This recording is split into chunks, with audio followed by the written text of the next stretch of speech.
All right, Flying Brian has progressed to Henricus. What is it called? Henricus Historical Site here in Richmond.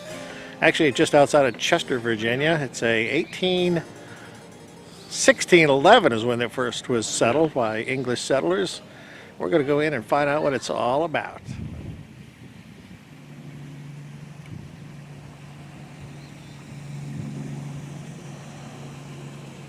Here's a recreation of the wooden palisade that once formed the protective wall around the settlement.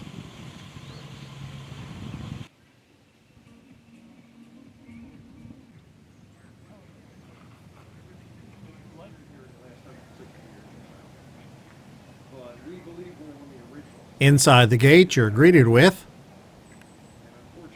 a cannon to keep away those pesky attackers, and some soldiers' quarters. They're mainly marine archaeologists like we are. Historic is the physical site. Yeah. Yeah, I believe that's still shut down. And the minister here, Reverend Whitaker, that ends the war. And then we'll get 8 years of peace that marriage brings. And then everything falls apart in March of 1622. Some samples of 17th century armor, which would be great fun to wear in the dead of summer. The guide says this is the sergeant's quarters.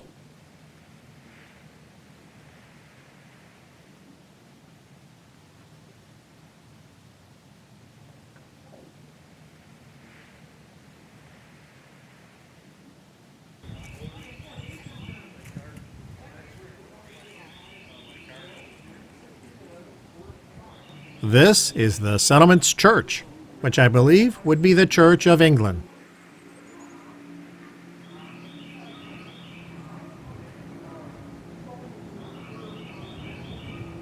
Let's go see.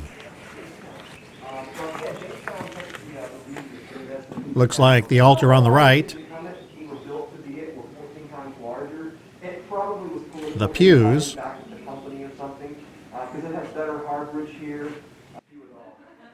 some nice timber framing up above. Thank you. Hi guys. Hi there. Am I on camera? Hi there. I'm ready for my close-up. Where you're standing is it's our take on the 1611 church that would have been built here at Henricus. And I say it's our take because we don't know what it looked like. We've got the architecture, dead to rights, but no one drew a picture of the church sitting here. So we're not sure about small details. But we do know the original church was something like 60 by 100 feet footprint. This is 30 by 50. So this is about half the size of the original structure. And you might wonder why they would need a church that big. Well, mandatory church attendance or compulsory church attendance is Europe-wide, whether you're Catholic or Protestant. If you're Catholic, you're going to Mass. If you're Protestant, you're going to church. And your monarch tells you have to. It's a local law. It's a kingdom law. And this, to us, is England, Virginia Britannia, they're calling it. So English law is happening here. It's enforced here. It's what we live by.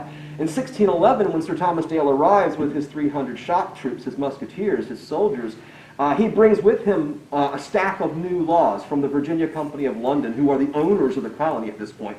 And these laws have the terrifying name today of laws divine, moral, and martial. And it's roughly 70 laws, and about 60 of them have as a coup de grace for breaking in those laws the death penalty. It's a big changeover from the civilian-led government at Jamestown. So, of course, the government's still there, but the laws are switching to military. Martial law scares most people because, you lose a lot of rights. So, among the new laws is how many times you have to attend church. Now, again, compulsory attendance, not new, but the number goes up a bit now. 15 services, 2 a day, 3 on Sunday. Now, that's a lot of churching, right? We don't know exactly how they were divided up, nor do we know the exact length. At least I don't know the exact length of a service. I don't know if the modern Anglican service compares or not. But how we think this is divided up is 5 major services, 5 regular services throughout the week, 5 shorter attendances where you sit down, say the Lord's Prayer, the Apostles' Creed, get announcements from the officer, and you go back out to work. This is without a doubt one of the nicest buildings in the settlement. Look, a 17th century streetlight. The blacksmith shop.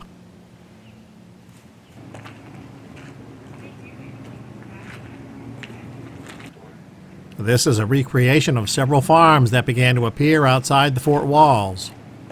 Here's their well.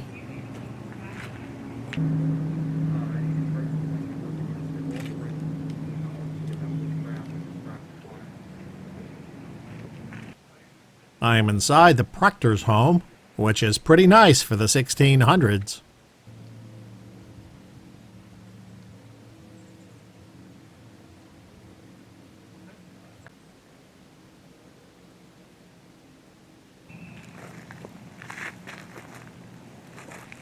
My brochure says this is Rock Hall.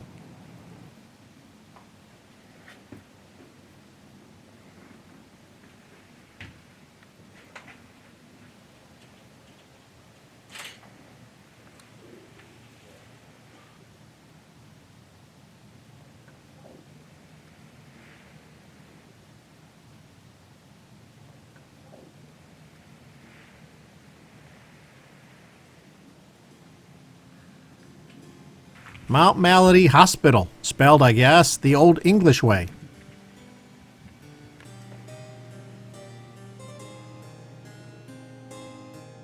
We are now outside the fort on the bluff overlooking the James River by Dutch Gap. The plaque reads, near this spot built in 1611, the Church of Henricus Paulus, under the auspices of Sir Thomas Dale. It says this monument replaced the original in 1961. The lightkeeper's house, or what's left of it, it says it was built in 1875 and deactivated in 1910, eventually torn down, leaving only the chimney and the foundation. This is what it looked like back in the 1880s. That is it for our visit to the Henricus Historical Site. Remember, life is a journey. Enjoy the ride, and thanks for watching.